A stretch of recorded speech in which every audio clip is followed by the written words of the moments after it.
what is wind.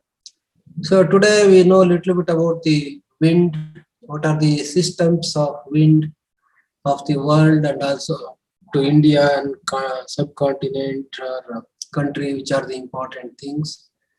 The tropical convergence zones of the different areas, wind speed, then different seasons, effect of wind on crop production.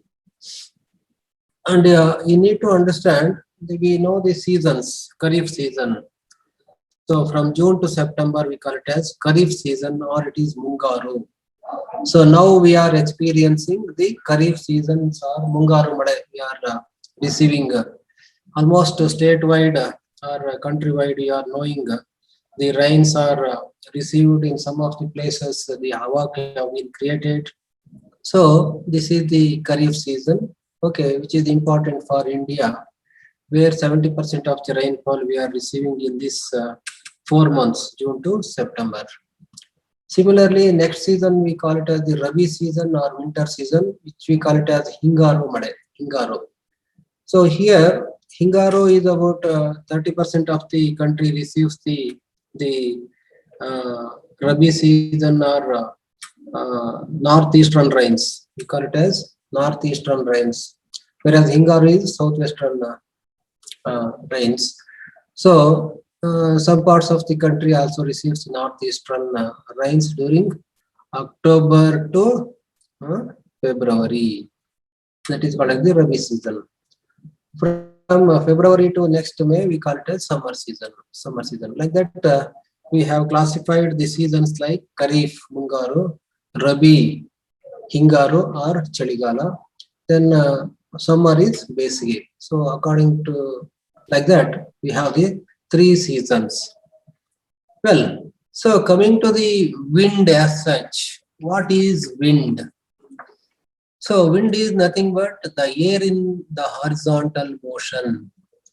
So the air in the horizontal motion, we call it as wind.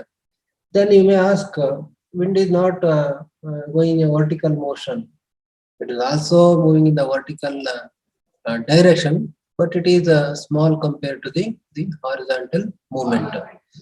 So you can also feel the direction of the air.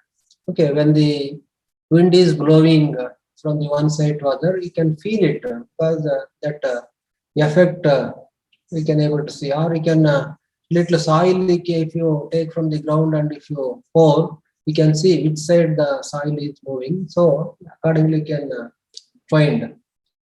And also sometimes we can feel why in the agriculture sector wind is important. See, after the harvest, threshing and the cleaning of the produce, which you call it as winnowing. So at that time, the traditional method is we used to blow the produce against the wind. So to clean the produce. So where the grains are due to the higher density, it is falling near the where you are standing, and the dust is moving far away. So like that, we can feel how the wind is blowing. So the wind is nothing but air in horizontal motion. So the vertical movement is noticed, but it is negligible. It is small compared to the horizontal movement. Yeah, the height of the atmosphere is only for few kilometers from the Earth. So you also understood the troposphere. Okay, so different layers of the atmosphere.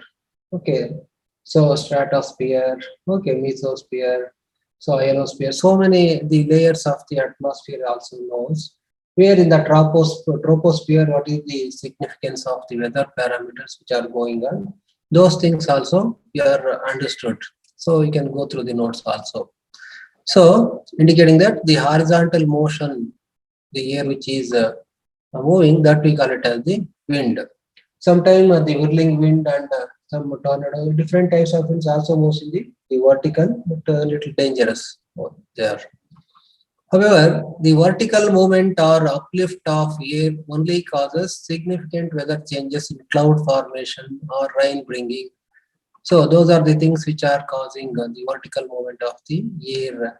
So that we can able to study in practicals and other things. So if you take the wind system of the world, wind systems of the world, where we study under these headings, the wind belts found on Earth's surface in each hemisphere are doldrums. First one is the doldrums. Second one is trade wind belt, where we also study anti-trade wind also. What is anti-trade wind? Trade wind and anti-trade wind. Then third one is prevailing westerlies, and polar easterlies. Meantime, we can also study this the figure or graphical representation. So where doldrums you can see here. So near the equatorial belt,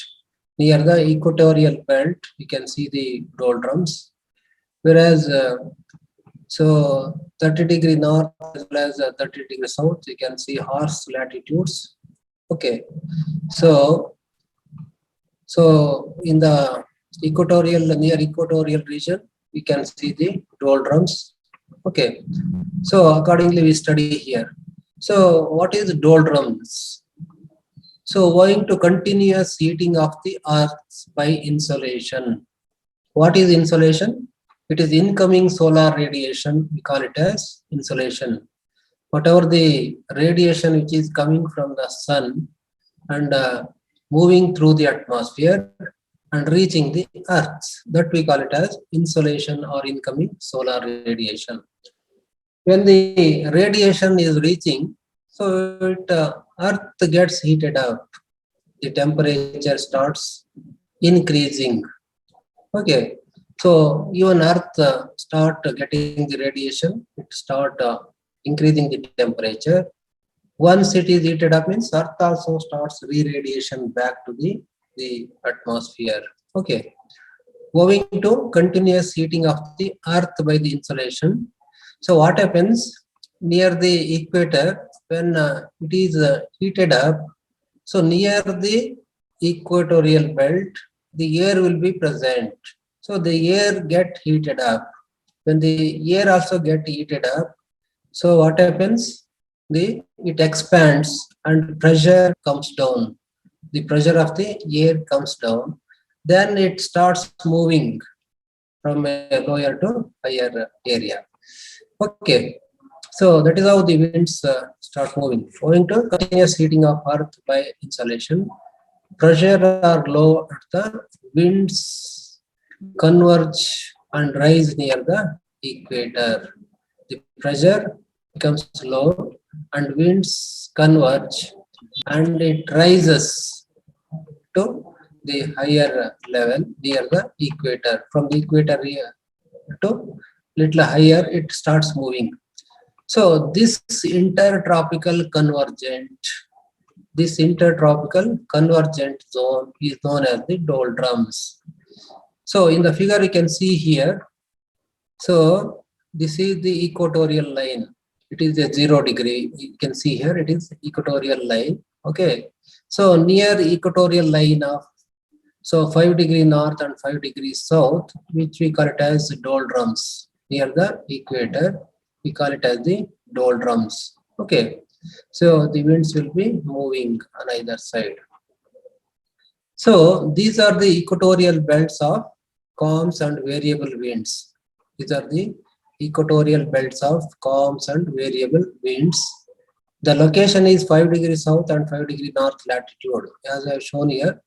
So this is the 0°. So 5° north and 5° south, where so we call it as doldrums. So here wind is light due to negligible pressure gradient. Why wind is light means because of the continuous insolation. So the earth starts heated up in the equatorial region. It starts heated up. When it heated up, it expands and the pressure becomes low. So wind it becomes low. So the pressure gradient starts. When the pressure gradient starts, the wind starts moving from lower to the higher pressure area. That is how the wind movement starts. So wind is light due to negligible pressure gradient. Mostly there are vertical movements in the atmosphere. Little vertical movements also takes place because of this difference. So the atmosphere is hot and sticky. So this is the area we call it as the doldrums. So air circulation starts. Okay, this is one phenomena. The second one is the trade winds are tropical easterlies. Trade winds are tropical easterlies. So the regular high temperature at the equator results in a high pressure forming in the upper levels of the equator. As I told, in the lower levels of the equator, so because of the heating, the pressure comes down. As a result, air moving starts to upper level where the pressure will be more far away from the equator. The regular high temperature at the equator results in a high pressure forming in the upper levels of the equator that you are knowing. Okay. So then the air is transferred to northward and southward.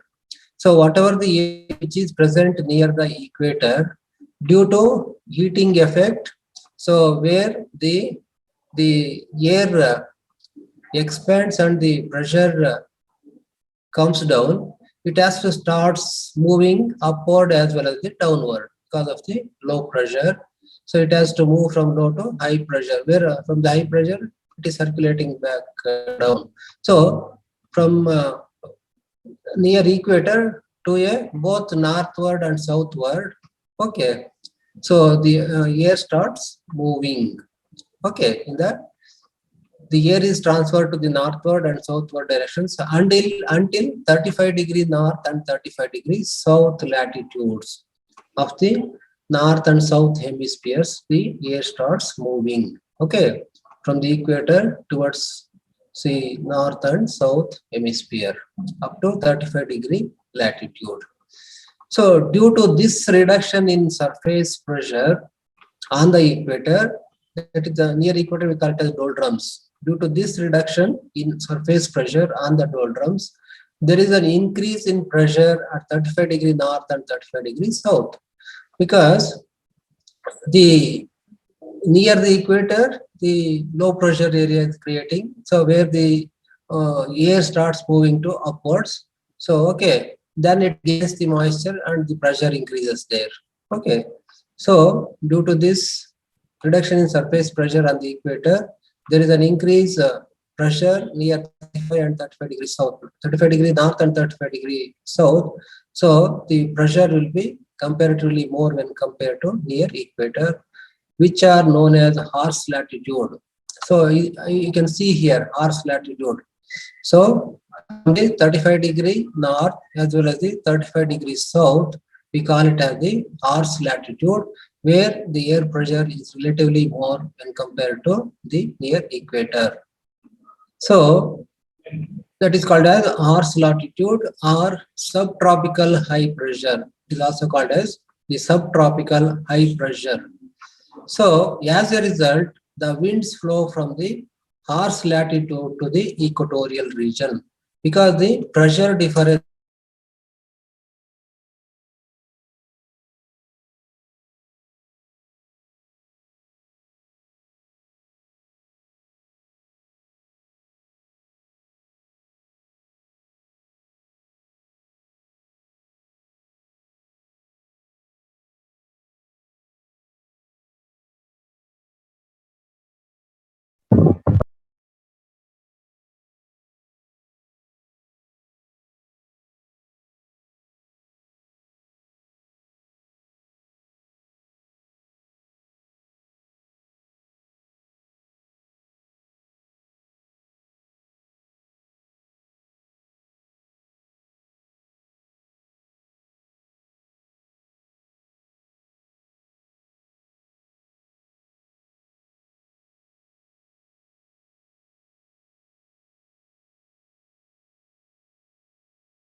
Hello, is it audible? Yes, sir, audible. Audible. Share is a screen. Share screening is can visible, no? Yes, sir, yes, sir. Okay.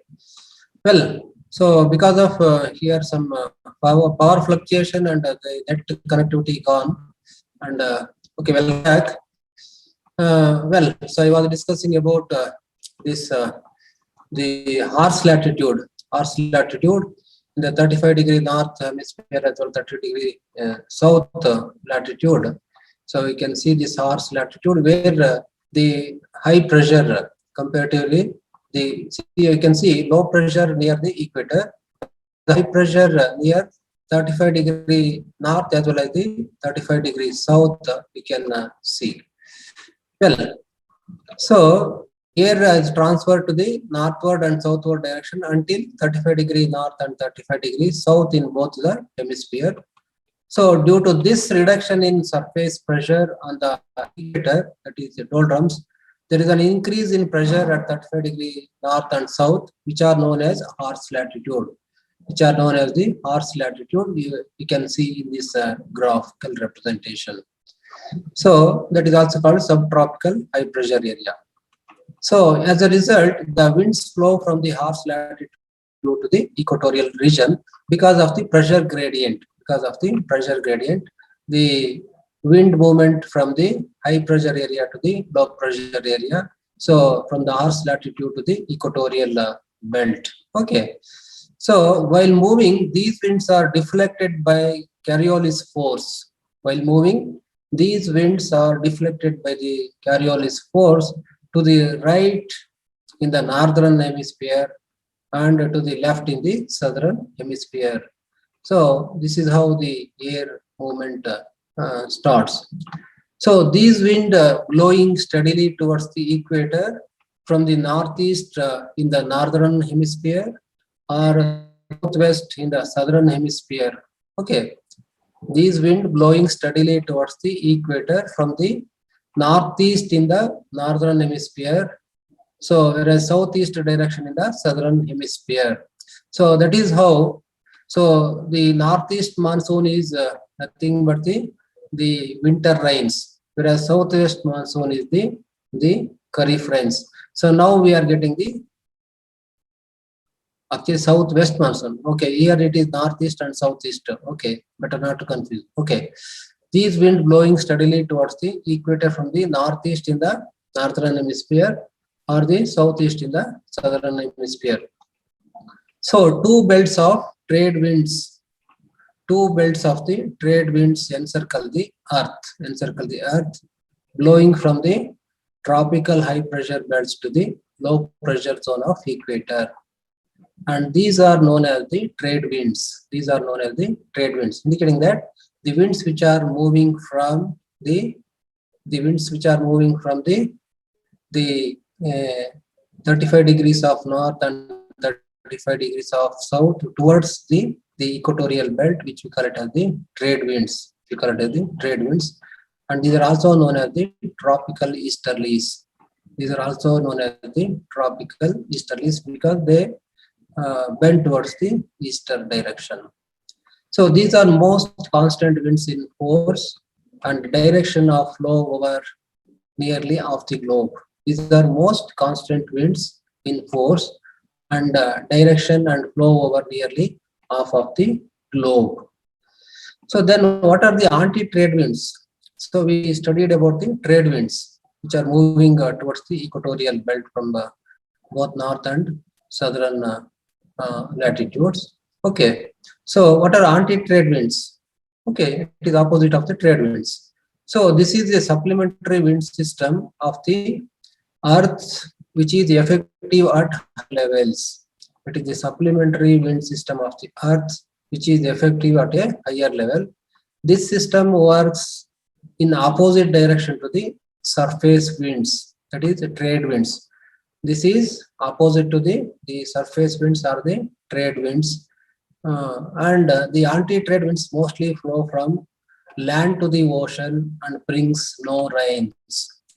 So anti-trade winds are moving from land to the ocean region, where they bring no rains. Usually we prefer moving of winds from the ocean to the land so that we can get the rains.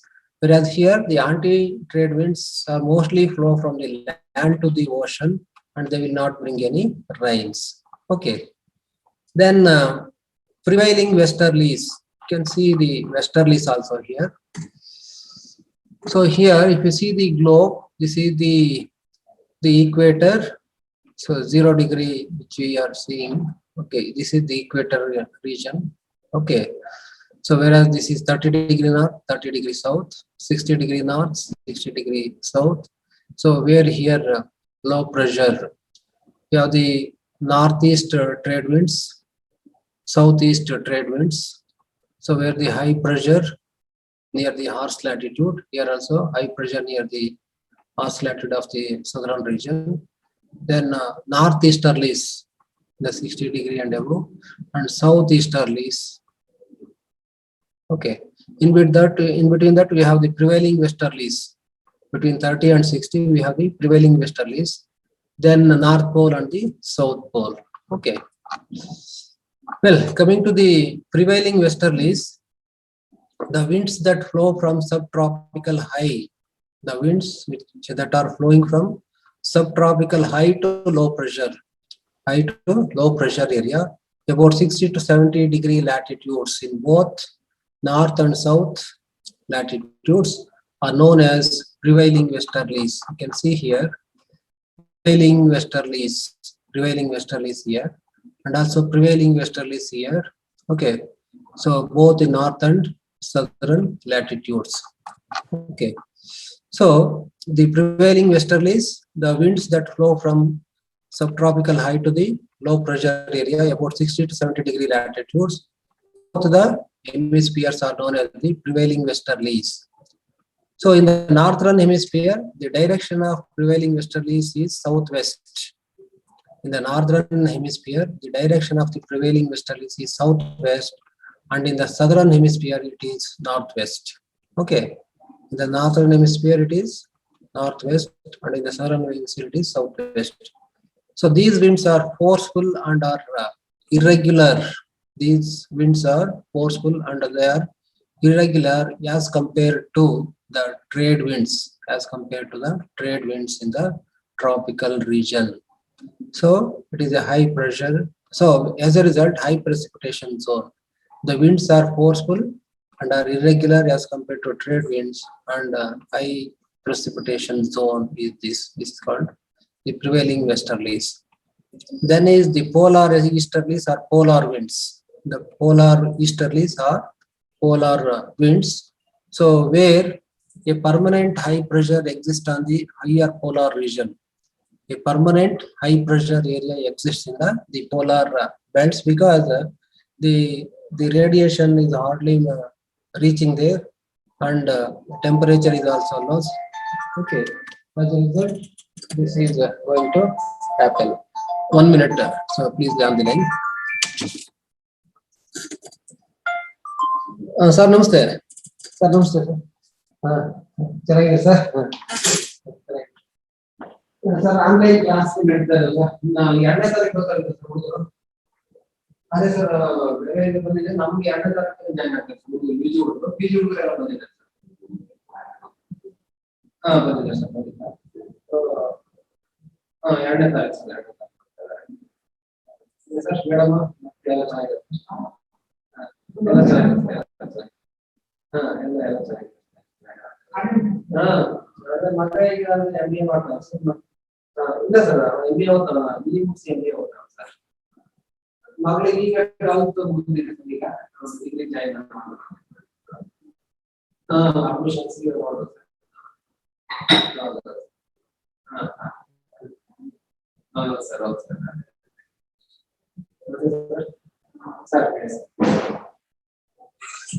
Sir sir Bengaluru job ಇತ್ತು sir, but ಅದು ಆಗ್ತೀವಿ ಇಲ್ಲ.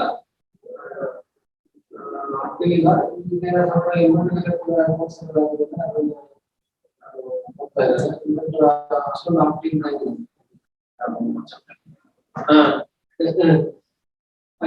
ISBR pulses ಇದು.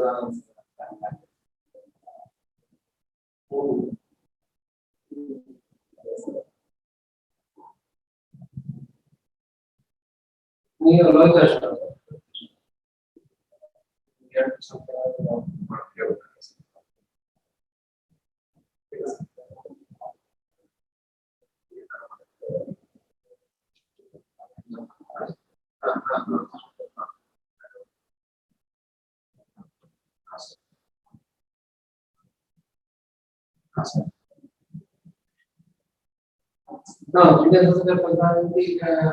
Counsellor ಅಂದ್ರೆ actually ಅದು ಡೆಲ್ಲಿದೇನ ಇದು counsellor, but Bengaluru chapter ಆಗ್ತೀವಿ chapter ಮಕ್ಕಳು ಶಿಕ್ಷಕರು ಬಂದಿದ್ರು. ಆಮೇಲೆ ಈಗ ಅವರೆಲ್ಲ ಹೋಗ್ಬಿಟ್ರು ಸರ್. ಹೋದ್ಮೇಲೆ ಅದ್ರ ಈಗ ಶಿವರಾಮ್ ಸರ್ ಈಗ ಆಕ್ಚುಲಿ ಅದು ಯಾವ ಕಡೆ ಇದೆ ಅಂತಲೇ ಗೊತ್ತಿಲ್ಲ ಸರ್. ಹಾಗಾಗಿ ಬೆಂಗಳೂರು ಚಾಪ್ಟರ್ ಅದು ಇಂಪ್ಯಾಕ್ಟ್ ಆಗೋಗ್ತಿತ್ತು.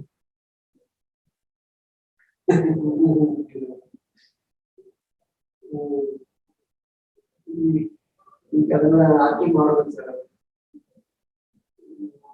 Acting correct sir. ಅದೇನು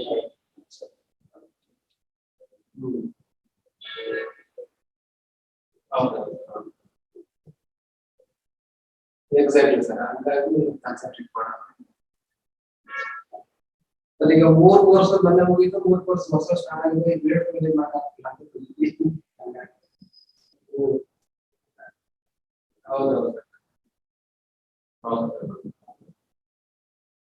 ಎಕ್ಸಾಕ್ಟ್ಲಿ. ಹೌದು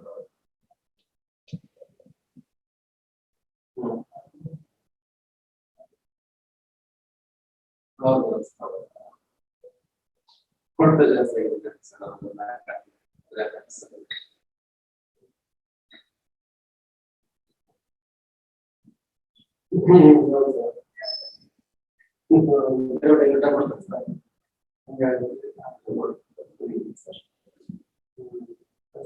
ಆರಾಮಾಗಿದ್ದೀರಲ್ಲ sir?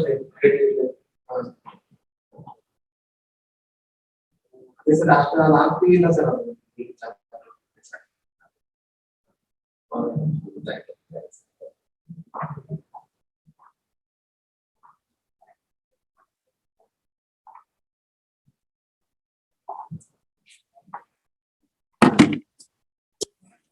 sorry, because important phone call I have to take, so I could not able to stop. Okay, so polar easterlies are polar winds. So where it is a permanent high pressure exists on the poles, because the in the insolation is very less, and so many days it is not reaching. Temperature is low, As a result, high pressure areas are created there.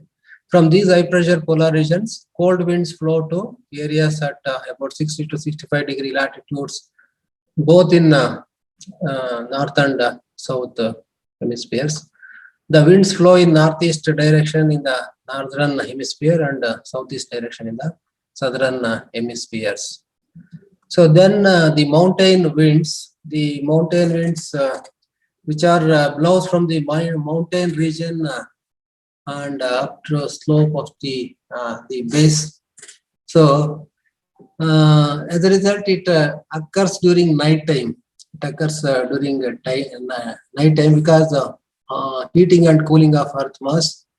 Cooling of air close to slope takes place. So adiabatic heating, it is discussed earlier. Adiabatic heating decreases this phenomenon, and it is also known as catabolic winds. These winds are also called as the catabolic winds or the mountain winds. So then next is the valley winds. So these blow from valley base up to the up of the slope, occurs during the daytime. Overheating of air adjacent to slope takes place. Adiabatic cooling decreases this phenomenon, and also known as anabatic winds. Catabolic here, the anabatic winds here.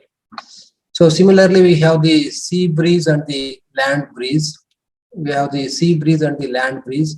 So the difference, if you take, the sea breeze occurs in the daytime, whereas the land breeze occurs in the night time. Flows from the sea in the sea breeze, where in the land it is flows from the land. Have more moisture than the land breeze. In the sea breeze, more moisture is there because it picks moisture from the sea. So whereas in the land breeze, it do not have more moisture. Occurrence depends on topography of the coast in the sea breeze, whereas in the land breeze, occurrence depends on the topography of the land. In the sea breeze, it modifies weather on the hot summer in the afternoon hours, whereas in the land breeze, it produces cooler winters and warmer summers. Sea breeze are stronger than the land breeze. So these differences you can go through that. And the main thing is, what are the effect of wind on croplands? Mainly, we discuss the effect of wind on the croplands. This is most important. So where it transports heat in either sensible or latent heat form from the lower to higher altitudes. Transportation of heat in either sensible or latent form of heat from the lower to higher altitudes. And usually the winds affects the plant directly by increasing the transpiration rate. Increasing the transpiration rate and also intake of the carbon dioxide, and also causes several types of mechanical damage. If the wind is powerful and high, it may make the plant to bend towards sidewards and also increases the transpiration effect. So there is a loss of energy.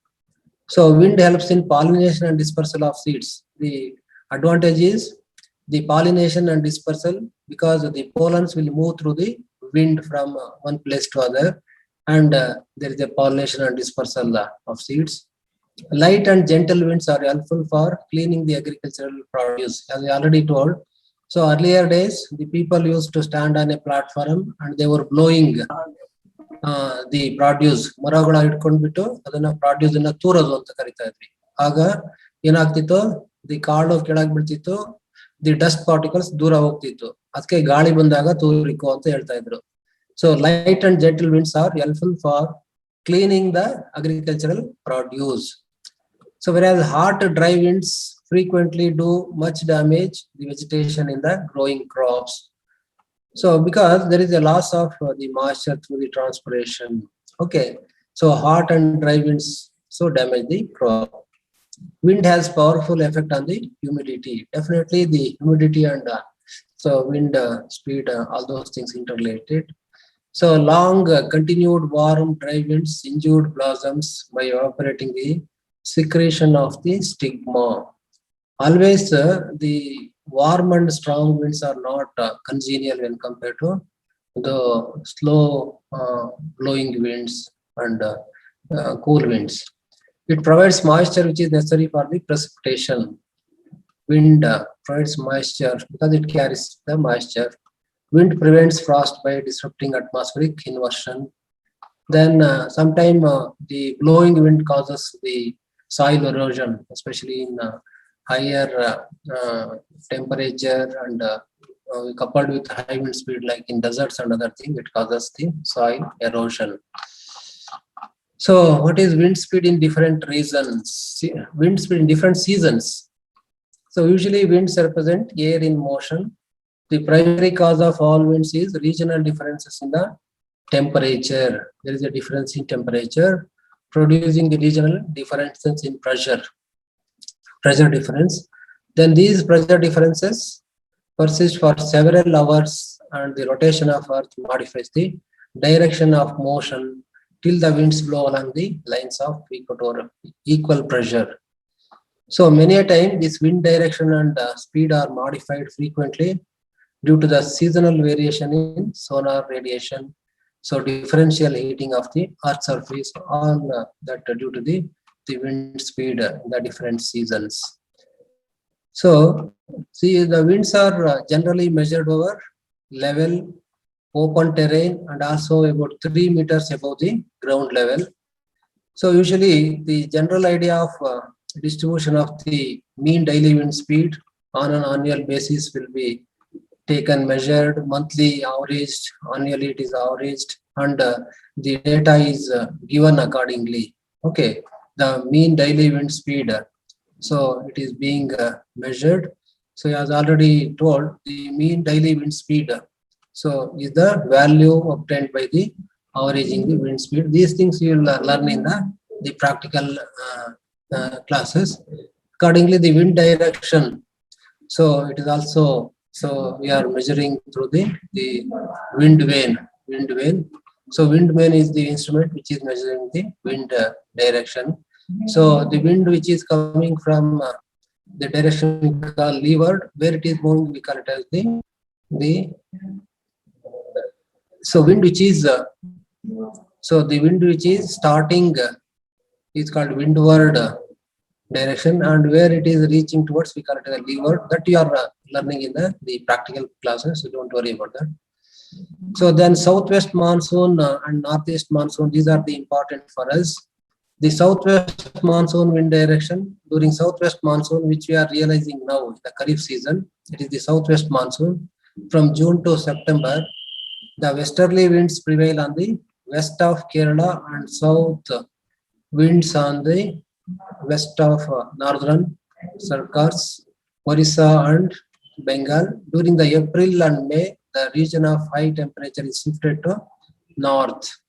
So indicating that the southwest monsoon is important for us, where this is the season which we call it as Kharif season, where we are realizing the southwest monsoon, which is moving from the Kerala side, and we are getting the monsoon, where about 70% of the monsoon we are getting in this season. Okay, so where you are now realizing the southwest monsoon wind direction. Whereas northeast monsoon is the Rabi season after October. So it starts from the northeast monsoon. Okay, wind direction from the northeast side, where Tamil Nadu and other areas are getting that the rainfall. So during northeast monsoon, October to December, on account of increase in barometric pressure in northern India, there is a shift in the barometric pressure to the southeast, and the northeasterly winds begin to flow on the eastern coast. So by the end of September, these changes bring on heavy and continued rain to the southern and southeastern India. So indicating that, so we are receiving about 70% of the rainfall from the southwest monsoon, which we call it as Mungaru Made, as I already told, Mungaru Made. So 70% of India is getting the rains from the southwest monsoon, whereas nearly 25 to 30% of the rains we are receiving from the northeast monsoon. Northeast rains we are getting from the northeast monsoon. So these are important for us. So these are due to the movement of the air. So when the movement of the air takes place, so when it moving with certain force, See, it takes deviation if it is hitting the mountain region or some thick forest region where it takes the turn and moving other direction. So then it brings the rains. When the wind is moving with certain velocity, it is also having the moisture in it. So winds are the reasons where we are getting the monsoon or the rains. So these are the things. See, you can see here. This is called the southwest monsoon. Can in India you can see from the southwest region, from the Kerala side, the monsoon entering from the June 1st. Now we are receiving the southwest monsoon. So many this one. Whereas here in the next graph, you can see it is from the northeast region, northeast trends. So the wind is moving from the northeastern side. It is moving from down. So this is the Rabi season or Hingaru Male, we call it as. So after September, we are receiving the northeast trends. So whereas southwest is from June to September, whereas northeast is from October onwards. So these are the things which are there in today's class.